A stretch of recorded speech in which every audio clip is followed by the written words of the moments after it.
Bienvenidos a esta nueva clase de psicología, esta tercera clase de psicología para IPEA. Mi nombre es Francisco y vamos a comenzar con la clase. Bueno, bienvenidos a estos nuevos temas que vamos a abordar en esta clase de hoy. Hoy vamos a tocar 4 temas que tienen que ver con el hombre, la persona, frente a un aspecto muy importante de su personalidad, que es la salud. La salud normalmente la entendemos en términos físicos, vamos al médico porque nos duele algo, pero también hay un aspecto muy importante a cuidar y a tener en cuenta, que es el aspecto de la salud psicológica o la salud psíquica.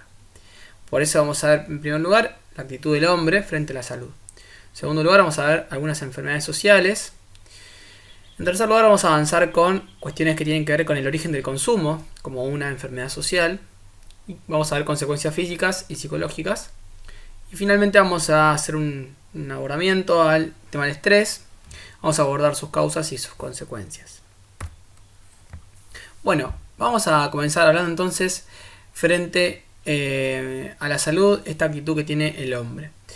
Si tenemos entonces una mirada integral de la persona, como se dice, una visión holística, una mirada donde toda la persona está integrada justamente a un todo, y no reducimos la salud o cualquiera de sus aspectos a un solo ámbito, vamos a entender que la persona, ¿sí?, es el resultado, y la salud de la persona es el resultado de un complejo de relaciones de varios aspectos. En este caso, la salud tiene por consecuencia ser entonces el resultado de aspectos físicos, psicológicos, culturales, sociales, etc. Si nosotros entendemos la visión de la persona como una mirada nada más sesgada y entendemos la salud solamente como algo farmacológico, como algo que se resuelve solamente con un medicamento, una enfermedad, vamos a desatender todos estos otros aspectos que entran en juego y que son muy importantes. El hombre, entonces, decimos que es un ser en su medio, no es un ser aislado, sino que es parte de un todo. Esto lo vemos con facilidad cuando, por ejemplo, comprendemos que una enfermedad de una persona, por ejemplo, que vive en un ámbito rural, ¿sí?, y que en ese ámbito rural, por ejemplo, se fumiga, ¿sí?, los cultivos con agrotóxicos, y esta persona entonces luego de un tiempo, ¿sí?, y esto hacerlo reiteradas veces, estar expuesta, ¿no?, a estos, por ejemplo, agrotóxicos o agroquímicos, ¿sí?, para la fertilización o el control de plagas de las siembras.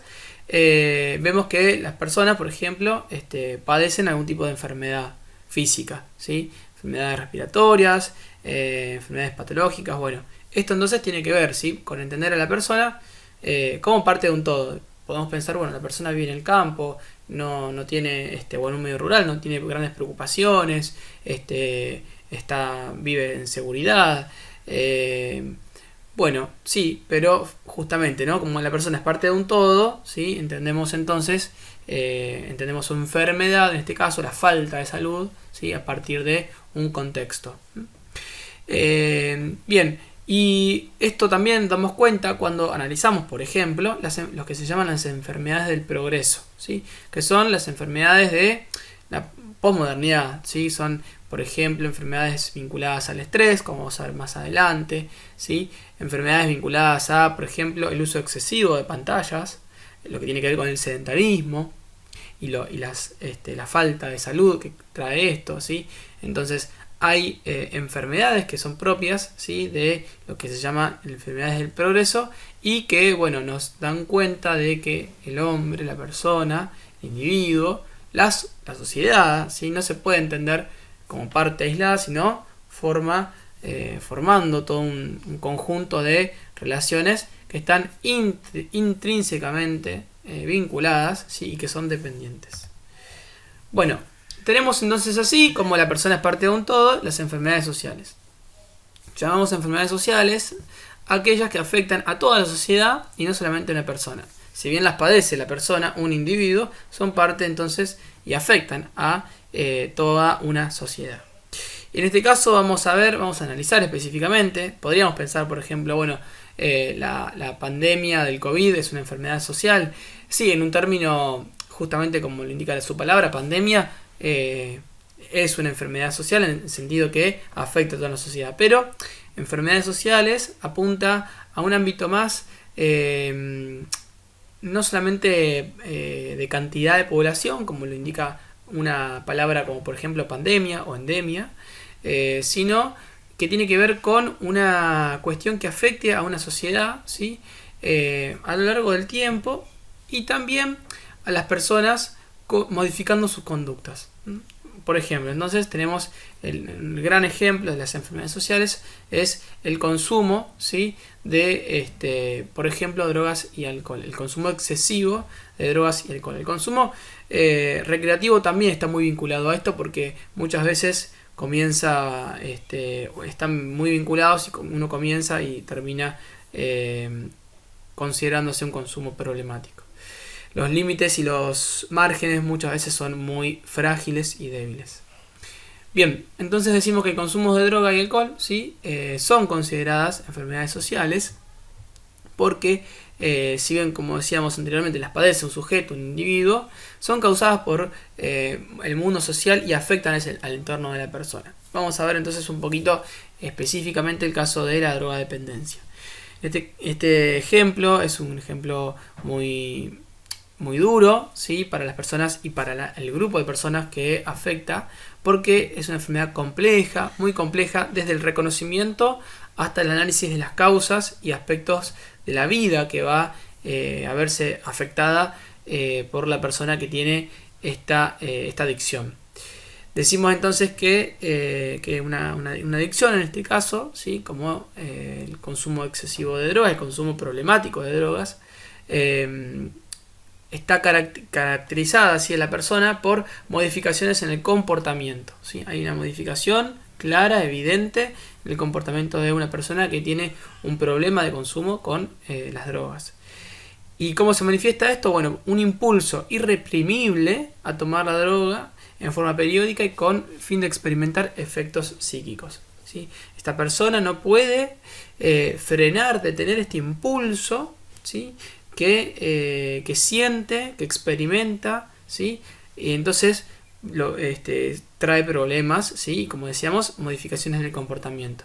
No pasa solamente en el ámbito privado de la persona, sino que se traspasa al ámbito, por ejemplo, laboral. Y se observan conductas de consumo, por ejemplo, en ámbitos de trabajo. Bueno, allí entonces estamos frente a una adicción, frente a situaciones de drogadependencia.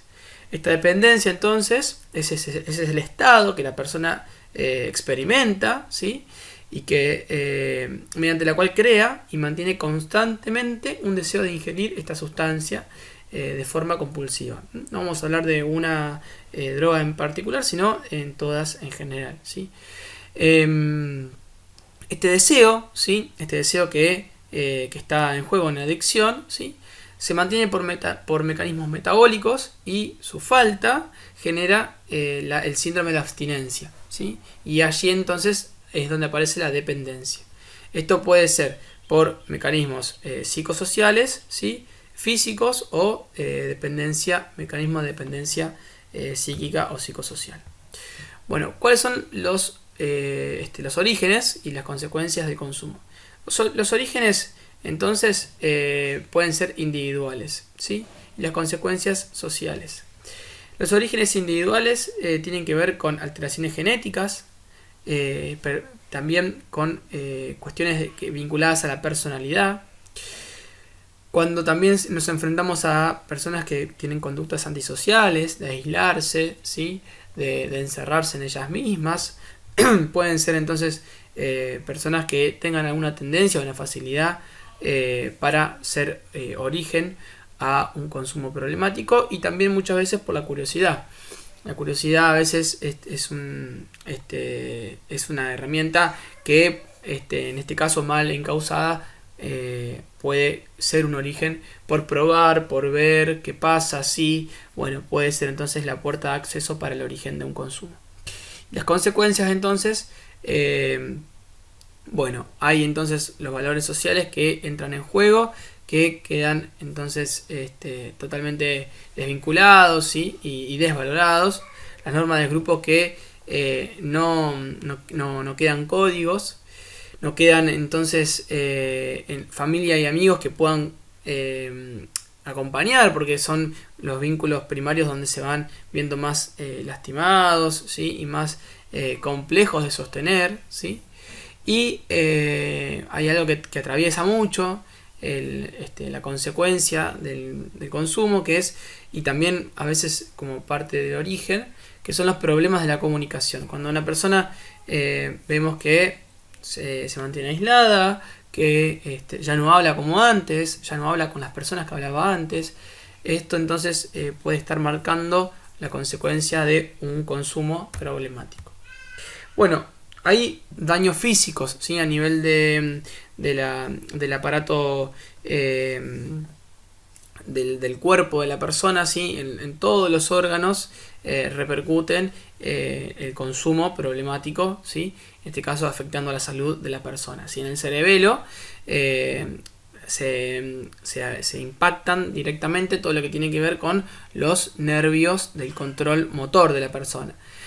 Una persona que consume excesivamente vamos a notarla temblorosa, ¿sí? Con falta de coordinación en general.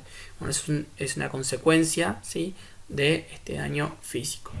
Bueno, en el corazón, el abuso de drogas, el uso problemático, consumo problemático, puede producir muchas veces el síndrome de muerte súbita. El corazón no resiste y queda que se detiene.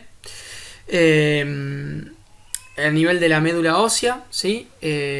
También se encuentra que todas las partículas generan como un envenenamiento, ¿sí? de la médula ósea, con todos los problemas que esto contrae. La sangre pierde la capacidad de transportar oxígeno, ¿sí? Una función fundamental. Y el sistema respiratorio, ¿sí? Las afecciones generalizadas son múltiples y variadas, y se produce la asfixia, ¿sí? En muchos de las adicciones y de las sustancias. Y a nivel psicológico también tenemos un montón de daños y consecuencias. Tenemos la depresión, ¿sí? que viene después del éxtasis del consumo. Viene un momento como de bajón, ¿sí? de la depresión. Vienen también los daños psicológicos de las alucinaciones, ¿sí? que tienen que ver con la confusión, de creer que veo cosas que son pero no. Bueno, esto fundamentalmente también tiene que ver con una consecuencia, ¿sí? También el aislamiento social, como decíamos anteriormente, con los problemas de la comunicación. Es fundamental, ¿sí? que cuando detectamos que una persona que antes era alegre, divertida, que estaba con amigos, se empieza a aislar, bueno, allí poder prestar atención, porque estamos quizás frente a una consecuencia de un daño psicológico que causa el consumo de drogas. La dificultad de las relaciones interpersonales, vinculado al aislamiento social. Problemas en la familia, en los ámbitos laborales y escolares o universitarios. Disminución del rendimiento cognitivo, ¿sí? Esta persona ya no se va a acordar tanto, va a tener problemas de memoria, de atención, ¿sí? de retención de información. Puede que también haya problemas con la ley, ¿sí? problemas de violencia, de delincuencia, de robo, bueno, problemas que estén complejos, que sean complejos y que tengan su consecuencia allí. Y también sentimientos de inseguridad muchas veces que le impidan realizar la tarea cotidiana. Bueno, vamos a ver otra cuestión que tiene que ver con la salud de las personas y que está vinculada a el estrés. El estrés también es algo propio de la modernidad y posmodernidad, ¿sí? Y estamos todos siempre vinculados de mayor o menor medida a situaciones de estrés. Situaciones de estrés a veces pequeñas, ¿sí? Por estar, por ejemplo, en un embotellamiento de autos, o estar en una larga cola, por ejemplo, para hacer un trámite. Bueno, ahora con la pandemia y con todos los protocolos quizás menos colas, pero bueno, a veces tenemos que esperar bastante tiempo. Entonces, situaciones que en menor o mayor medida nos estresan, ¿sí? Algún cambio repentino que sufrí, entonces eso me estresa. Bueno, ¿qué es el estrés entonces de todo esto? Decimos que es la respuesta del cuerpo, ¿sí? Fíjense, decimos que es del cuerpo en la persona, a condiciones externas que perturban el equilibrio emocional de la persona, ¿sí? Es la respuesta del cuerpo. Entonces entran en juego, como vamos a ver, cuestiones físicas y también psicológicas. Todo porque justamente somos una unidad, la persona es una unidad, nos separa lo que siente sus emociones con lo que experimenta por medio de su cuerpo. Todo eso entonces entra en juego para avisarnos, es una alerta el estrés, ¿sí? En este caso es una cuestión súper primaria, sumamente natural, ¿sí? de nuestra naturaleza, de estar en un medio, donde experimentamos el deseo de huir, ¿sí? Frente a un peligro que nos deviene de algo. O también de confrontar violentamente, es decir, tenemos como estos dos grandes reacciones, ¿sí? Pero todo el cuerpo se prepara para reaccionar, o huyendo de la situación que me provoca este estrés, o prepararme para enfrentarlo, ¿sí? De forma violenta. En este caso la violencia puede ser verbal, no siempre va a ser una violencia física, ¿sí? Pensemos como que la violencia siempre, o simbólica, hay muchas formas de violencia, pero bueno, lo cierto es que frente al estrés el cuerpo se va a preparar para dar una reacción. Como decíamos, participan casi todos los órganos, ¿sí? Y las funciones del cerebro en esta reacción, en este deseo de huir, esta función que es natural. Y fundamentalmente estamos enfrentándonos a un peligro. Si cuando hay un peligro o algo que, como decíamos anteriormente, perturba ese equilibrio emocional de la persona y pone en riesgo, bueno, todo entra en acción para que la persona perciba que tiene que hacer algo y ejecutarlo. Bueno, este tipo de reacciones, entonces decimos que si se sostienen con el tiempo, van a resultar nocivas para la persona, ¿sí? Y ahí nos vamos a encontrar con una persona estresada, ¿sí? Entonces, como hablábamos inicialmente, hay pequeñas situaciones de estrés diarias, cotidianas, que no son nocivas, que son parte del día a día, pero sí hay situaciones quizás más estructurales, a veces en los ámbitos laborales, familiares, que se repiten, que se sostienen en el tiempo, pueden resultar nocivas y perjudiciales para la salud de la persona, ¿sí? Largos periodos entonces de exposición a un estrés pueden causar a veces enfermedades físicas y psíquicas. Imagínense, por ejemplo, personas que trabajan, ¿sí? En una atención al cliente, que están constantemente con demandas, de problemas. Bueno, estas situaciones son muchas veces puestos de trabajo que son sostenidos durante mucho tiempo. Las personas es altamente probable que puedan contraer algún tipo de enfermedad vinculada al estrés. Bueno, nuevamente vemos causas y consecuencias. En este caso, causas entonces pueden ser vinculadas a la incertidumbre, el no saber qué va a pasar frente al cambio y frente a la falta de información y de habilidades, ¿sí? Me falta información, me estreso porque no sé, no conozco. Me falta una habilidad, también es la falta de habilidades. Por eso trabajamos mucho desde la educación en formar también conocimientos y habilidades. La falta de habilidades es una causa fundamental para poder detener a veces ese estrés que me puede sobrepasar. Si yo tengo a veces la habilidad de poder identificar y de poder regular mis emociones y poder decirle a mi cerebro que está todo bien, que esto ya es algo que pasa, bueno, esa habilidad, ¿sí? Me va a traer el beneficio de poder sobrellevar una situación que antes me estresaba y encauzarla. Bien, consecuencias entonces tenemos, ¿sí? En 3 grandes niveles que corresponden a la totalidad de la persona: fisiológicas, que tienen que ver con el cuerpo, ¿sí? Con el cuerpo, ahora vamos a ver, con la panza, con el corazón, con el sentir una presión en el pecho, con la piel, bueno, con el cabello, con todo lo que tiene que ver con nuestro cuerpo. Alteraciones emocionales que justamente pueden ocurrir, ¿sí? Al alterarse nuestras emociones, y en nuestro cognitivo, en el aparato cognitivo, que tiene que ver con nuestra forma de conocer. Si yo estoy estresado, no voy a poder conocer, aprender, a prestar tanta atención como lo hacía antes. Bien, Entonces, tenemos una paradoja, ¿sí? Ya para ir finalizando, de la persona frente a la enfermedad, ¿sí? Tenemos la paradoja de la persona que se aísla porque está enferma, porque necesita, porque quizás no quiere manifestar esta necesidad, pero la paradoja es que necesita a otros, ¿sí? Entonces, siempre hablamos de poder prestar atención, a esta paradoja de la persona que se aísla en soledad porque está enferma, cualquiera sea ella su enfermedad, y la necesidad de poder curarse solamente con ayuda de otros. También tenemos esta tensión, y esto en psicología ya lo vimos, y es fundamental, de que a veces queremos pero no podemos. No siempre querer es poder. En psicología no siempre querer es poder, porque si no sería todo muy simple, muy fácil, y sabemos que por experiencia personal o de observar a otras personas, no siempre querer es poder.